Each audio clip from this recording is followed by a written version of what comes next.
Hi, I'm down in our willow growing area, and the whole idea was we grow the willow on a 5-year rotation, coppicing it for firewood. This lot here, and all the way up there, beautiful trees, and they're now 4 years old. And as you can see, we've got nice big fat trunks on quite a few of them.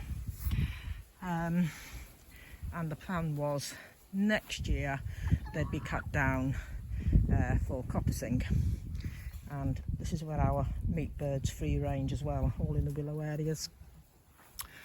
What I wasn't told when I bought the little willow cuttings to plant was that the first year you take them down to 2 when they're growing. So you only have, no, the first year, sorry, you take them down to 3 shoots when they're growing. Second year, you take them down to 2. And then the third year, you have down to 1. And by doing that, you create these nice, big, thick, solid trunks, which is what's going to give you firewood. So I only found this out last year. And so a lot of these here, I have been thinning down. When we coppice them, they'll be taken off right at the bottom, and they will shoot up from there again. And again, we'll start with 3 like that, and then take it down to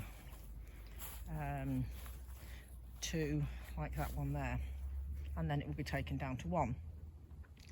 Now, because I've only just recently found out this, we are very behind with what we should be doing. We've got some nice trunks and they will be taken down, and the others I'm trying to bring back in line. So as we're cutting it, we're feeding it to the goats. So yeah, this section is 4 years old and would have been due for cutting next year. We will still cut it, or cut most of it. So I'm going to get followed by chickens now. That's where they go to sleep at night. And this area here is all an experimental growing area, really, and we grow big rows of or hedge lines of Jerusalem artichokes. Again, the foliage is fed to the goats, and occasionally when we've got pigs, we'll turn them out into this area and they root it all up. We had pigs here last year and they were in this section here. So, but anyway, on to the willow. Right, this bed here was cuttings that was taken from the original bed. And so these are 3 years old. So again, they haven't been thinned down at all, which is what I'm now working on doing.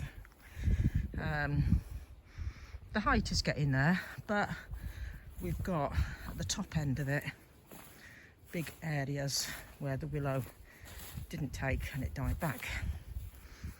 The reason for that, I can only think, is the year it was planted, which was late winter, early spring, when we put the willow rods in, and we put them in through silage sheets because it stretches as the trunk grows.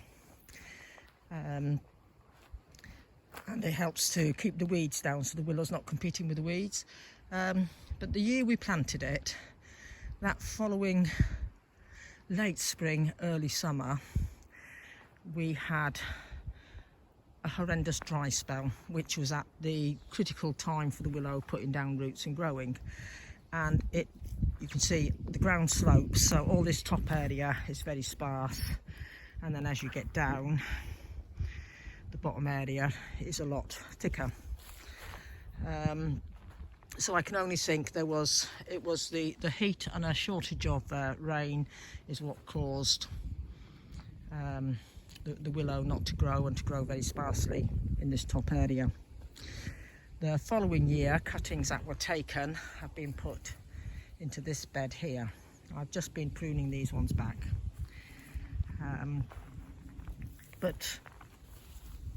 So these are 2 years old now. But the year these were planted, it was followed by a very wet spring, very wet summer, and they've done a lot better considering they're a year older.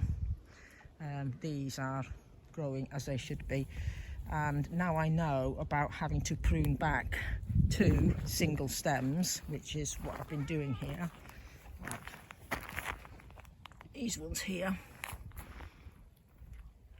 we should manage to get nice big thick tree stumps on these ones.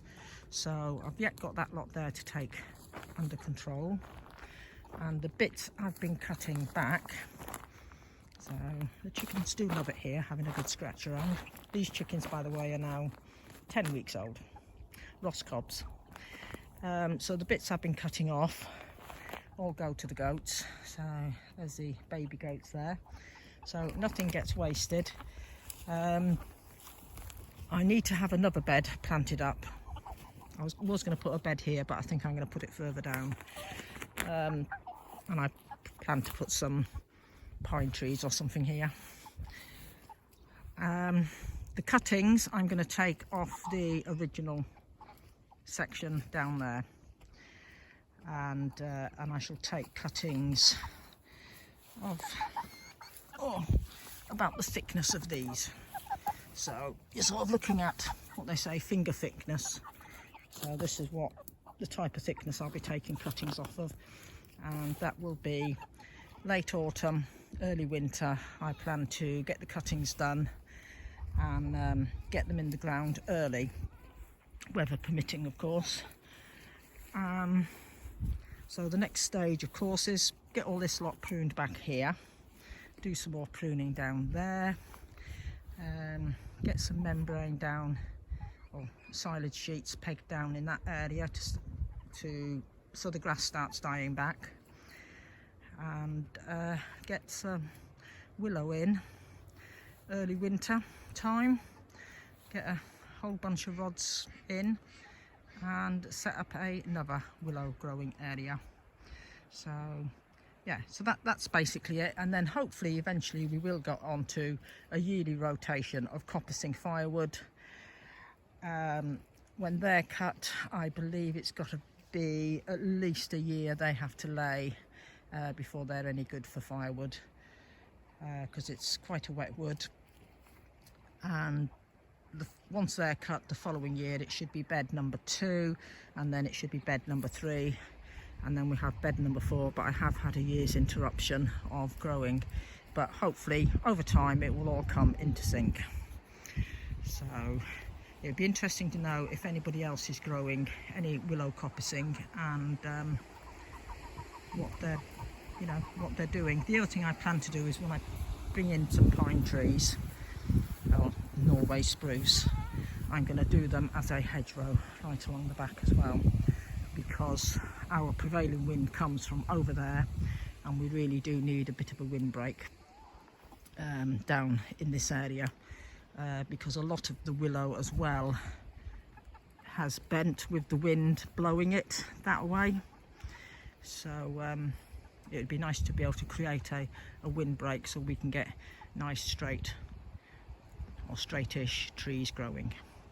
So yeah, so if anybody else is growing willow for coppicing, it would be interesting to hear off you and how you get on with it and what you do, and if you've got any further tips for me.